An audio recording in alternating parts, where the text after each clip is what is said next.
Isabela Ferrer, Deposition, pages 269 to 281. Did you want to appear in press and promotion with Mr. Baldoni? I didn't really mind. Prior to hearing the other words that were expressed about him, I was happy to do anything at that point. And once you learned about the experience that other people had with Mr. Baldoni and set, did you want to appear in press and promotion with him? Not particularly. Schuster, objection. Why not? If a group of people are saying pretty negative things about a person that kind of validate the situations that I also experienced on set that I thought were inappropriate, it didn't really make me excited to work with him again. Did hearing that Miss Lively or Miss Slade had uncomfortable experiences on set impact how you felt about comments that were made to you or about you by Mr. Baldoni? Yes. How? It validated why I thought they were inappropriate. And is that because other people were feeling the same way? Schuster, objection. Yes. Do you believe that, or was it your impression that Miss Lively genuinely felt uncomfortable with Mr. Baldoni's conduct towards her? Schuster, objection. Michaelman, can you read that back for me or restate it? Roser, yeah. Was it your impression that Miss Lively generally felt uncomfortable with Mr. Baldoni's conduct towards her? Schuster, I renew my objection. Yes. Was it also your impression that Miss Slade genuinely felt uncomfortable with Mr. Baldoni's conduct towards her?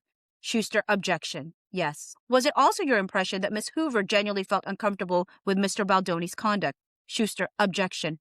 Yes. Did Miss Hoover discuss with you a dinner that she had with Mr. Baldoni and Mr. Heath around the May 2024 timeframe? Yes. What did she tell you about that dinner?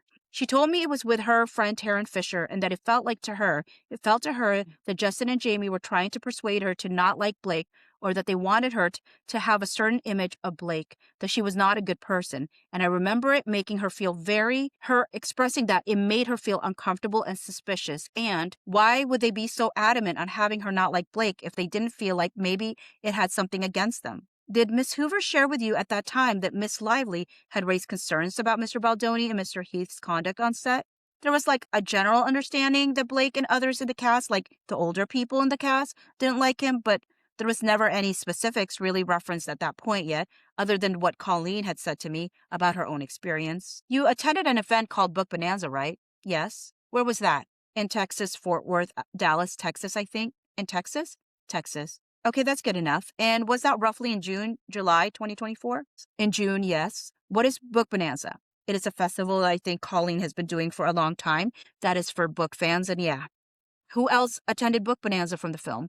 Brandon Sklenar, the producer, Alex Sachs was there, Blake and Colleen, and me. Who invited you to Book Bonanza? Colleen. Mr. Baldoni did not attend Book Bonanza, correct? Yes. Do you have an understanding of why he did not attend? Colleen expressed to me that he was meant to go, and then due to the recent light of events that had happened with him, I think the dinner that they had, it seemed again the post-production conflict that was occurring. Colleen didn't feel comfortable doing the festival with him anymore, and so took him off of that. I don't know if it was her specifically taking him off, but I know that it was meant to be him, and then it wasn't, and then it was Blake and Brand, and then I was invited on. Colleen expressed to you something to the effect that she wasn't comfortable with Mr. Baldoni attending Book Bonanza? Yes. And did she share with you that she wasn't comfortable with Mr. Baldoni attending Book Bonanza because of the behaviors on set as well as the dinner that she had been to with him? Schuster, objection. Yes, and I think the main thing that I remember her having discomfort with is the fact that he had been lying about her religion and her religious faith and telling people that she was of Baha'i faith when she wasn't. I think that was the main thing of her discomfort. If you could turn to Exhibit 3 in front of you, I'm looking at the page stamped IF_18. I believe this is a text chain between you and two friends, right? Yes. At the bottom of the page stamped IF_18, you write, I know now that I will be doing a press event in Dallas with Colleen in Justin's place. Colleen disinvited him.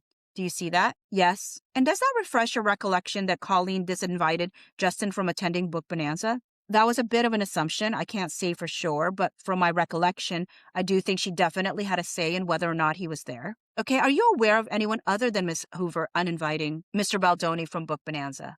No. There was a cut of the film screened at Book Bonanza, right? Yes. Are you aware if the cut that was screened was Blake's cut or Justin's cut? Blake's cut. And did you have an understanding that Miss Hoover supported Blake's cut of the film? Yes. What was the fan reaction to the cut at Book Bonanza? Schuster, objection. Very positive. Standing ovation? Schuster, objection. Yes. You were at Book Bonanza, correct? Yes. You were sitting in the audience? Yes. Did you watch the screening of the film? Yes. At Book Bonanza? And how did you observe the fans to react in that moment? It was really beautiful. It was a really wonderful experience, very emotional, overall extremely positive. In connection with promoting the film, you were instructed not to focus on domestic violence, is that right? Yes. And you attended some promotional events that were floral-based, is that right? Or are you aware of Wayfarer hosting floral-based events in connection with the film? Schuster, objection. I think so, yes. Are you aware, for example, of Wayfarer hosting floral pop-ups? Yes. In connection with the film? I recall that, yes. Are you aware if Mr. Baldoni attended any of those floral-themed events in connection with the film? I'm not sure. Did you understand whether Wayfarer had helped develop the plan that the film be marketed, about how the film be marketed? I found out after the fact, like after the movie came out. I didn't know while promo was happening who was controlling what. Who do you recall communicating to you, if anyone, how you were to market the film? I believe it was through Sony. I don't really recall, to be honest. I just remember showing up. You testified earlier something to the effect that in the August 2024 timeframe, you came to a conclusion that Mr. Baldoni, something about an ingenuine narrative. Do you remember that? Yes. What did you mean when you said ingenuine narrative? This is regarding, I believe it was in connection with the text, the best con artist I have ever witnessed. Yes, I believe that references the fact that he was doing press for in support of domestic violence victims, and it felt ingenuine because we were instructed, from what I was informed by his production company, to not speak on domestic violence, and then he went out of his way and did his own press run in the United States where he did only speak on domestic violence, and then when the rest of the cast, mainly the women, got cyberbullied online for it, he didn't do anything to stop it or to tell people that that was inappropriate and that they shouldn't cyberbully people. So that was the part that felt ingenuine. Fair to say that you received some amount of online hate for not focusing on domestic violence in connection with promoting the film? Schuster, objection. Yes. And fair to say that Miss Lively also received some amount of online hate for the manner in which she promoted the film?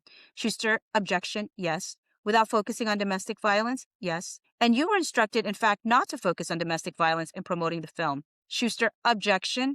Yes.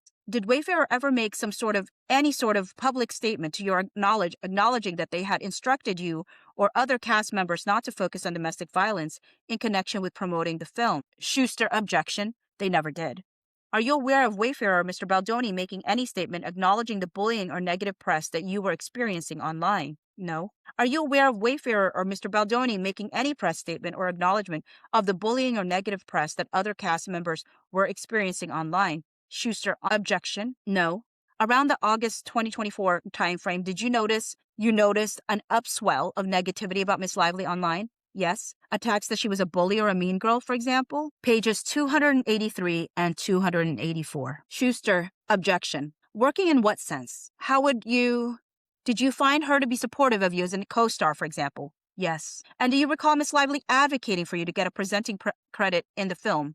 Yes. Do you believe that your relationship with Miss Lively or Mr. Reynolds has biased your testimony today in any way? Schuster, objection. No. Going back to certain of the comments that Mr. Baldoni made during filming, were you and Alex dating at the time Mr. Baldoni inquired whether you were single? No. Did you interpret Mr. Baldoni's comments to Alex to suggest that he should pursue you romantically or sexually? Yes. Did you feel that it was appropriate for your boss to encourage your co-star to pursue you romantically or sexually? Schuster, objection. No. Roser, nothing further. Schuster, that was 5. That was very fair. Miss Ferrer, I just have a few, and then we are going to get you out of here. Isabela, sounds good. Schuster, when Mr. Baldoni made the comment of, Michaelman, do you mind saying it again? I couldn't hear you. Schuster, no problem. When Mr. Baldoni made the comment after the intimate scene between you and Alex and used the words, that was hot, what were you wearing?